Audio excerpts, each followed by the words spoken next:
जादुई जलेबी का पेड़। रामपुर जंगल में एक जादुई जलेबी का पेड़ था। वो पेड़ की खासियत थी, वो पेड़ जिस भी चिड़िया को अपना जलेबियां देता वो चिड़िया और भी सुंदर हो जाती थी। लेकिन वो पेड़ बहुत ही घमंडी था, वो सिर्फ अमीर चिड़ियों को अपना जलेबियां देता। वहीं दूसरी ओर पास के जंगल में एक सोनी नाम की चिड़िया रहती थी।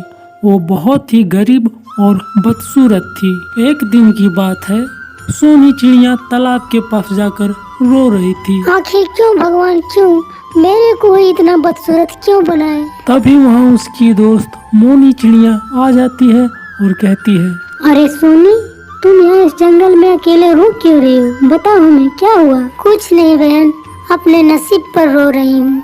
तुमको पता है ना, जंगल के सारी चिड़िया हमारे बदसूरती का मजाक उड़ाते हैं। सोनी बहन, मैंने सुना है इस पास वाले जंगल में एक जादुई जलेबी का पेड़ है।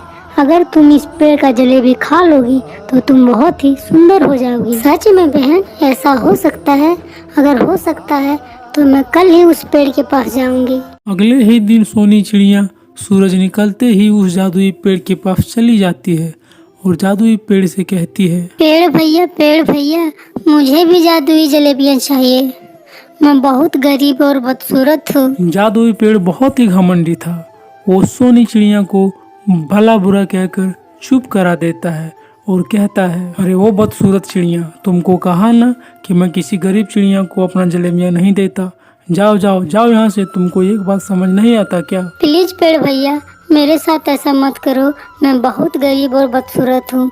जंगल के सारे चिड़िया मेरी मजाक उड़ाती है और मेरे मम्मी पापा भी मुझसे बहुत नाराज है। मैं बहुत बदसूरत हूँ ना, मेरी शादी नहीं हो रहा। पेड़ भैया, कृपया करके मुझे एक जलेबी दे दो। लेकिन जादुई पेड़ नहीं मानता है और उसे गुस्से में कहता है, अरे वो बदसूरत चिड़िया, जाओ जाओ जाओ यहाँ से, वरना तुम्हारी बदसूरती हमें भी लग जाएगी। तभी सोनी चिड़िया उदास होकर पास वाले पेड़ के पास जाकर बैठ जाती है और देखने लगती है।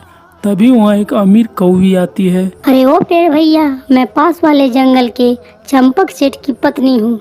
मुझे कुछ जलेबियाँ चाहिए, मुझे सुंदर होना है। हाँ हाँ, ले जाओ, जितने चाहिए उतने जलेबियाँ ले जाओ। वैसे भी मैं किसी अमीर चिड़ियों को निराश नहीं करता। इतना कहकर जादुई पेड़ उस अमीर कौवी को बहुत सारा जलेबियाँ दे देता है और अमीर कौवी जाने लगती है। वहीं दूसरी ओर पास के पेड़ में बैठी सोनी चिड़िया सोचती है, अरे क्यों ना मैं इस अमीर कौवी से 2-4 जलेबियाँ मांग लूं, ये तो हमें दे देंगी शायद, ये तो बहुत अमीर है। इतना कहकर सोनी चिड़िया उस अमीर कौवी को पीछा करने लगती है। कुछ ही देर में वो अमीर कौवी अपना घर पहुंच जाती है और जादुई जलेबी खा लेती है। देखते ही देखते वो बहुत ही सुंदर चिड़िया में बदल जाती है और वो बोलती है, अगर इस जलेबी में इतनी ताकत है तो उस पेड़ में कितनी ताकत होगी। अगर मैं इस पेड़ को जलाकर उसकी राख खा लूं तो मैं बहुत ही सुंदर हो जाऊंगी। फिर इस पूरे जंगल में मेरे जितना सुंदर कोई नहीं होगा। वहीं दूसरी ओर पास के पेड़ में बैठी सोनी चिड़िया सब कुछ सुन लेती है। अरे एक कौवी तो बहुत ही लालची निकली। जल्दी से जल्दी पेड़ भैया को इसकी गलत इरादों के बारे में बताना होगा, वरना पेड़ भैया का जान भी जा सकता है। सोनी चिड़िया उस अमीर कौवी की सारे गलत इरादों के बारे में जाके उस पेड़ भैया को बताती है। अरे गरीब चिड़िया, मैं सब जानता हूँ, तुम उस अमीर कौवी से जल रही है ना, और उसकी चुगली कर कर तू हमसे दोस्ती करना चाहती है ना, ताकि मैं तुम्हें जादुई जलेबियाँ दूँ। मैं सब जानता हूँ, दूर हो जा मेरी नजरों से, मैं तुम्हारी शक्ल नहीं देखना चाहता। सोनी चिड़िया वहाँ से नाराज होकर चली जाती है। अगले ही दिन अमीर कौवी कुल्हाड़ी लेकर उस जादुई पेड़ को काटने चली आती है। तभी उस अमीर कौवी के हाथ में कुल्हाड़ी देखकर जादुई पेड़ घबरा जाता है और सोचने लगता है, काश मैं कल वो चिड़िया की बात को विश्वास कर लेता।